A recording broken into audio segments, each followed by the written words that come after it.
The biggest problems were the night sweats, the hot flashes, weight gain. I always hear the same thing. I'm doing everything I used to and it's not working anymore. Your body composition has changed, so you cannot do that.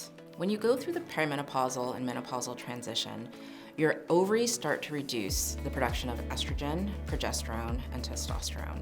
So as your estrogen levels decrease, there are metabolic changes that occur within your body, and that causes a shift in the redistribution of your body fat. Hormone replacement therapy is estrogen, progesterone, and a form of testosterone that is either oral or transdermal that replaces what your ovary would normally produce as you go through the menopause transition. Once your hormones are back in balance, weight loss becomes possible. Winona's HRT prescriptions are customized to fit your specific needs.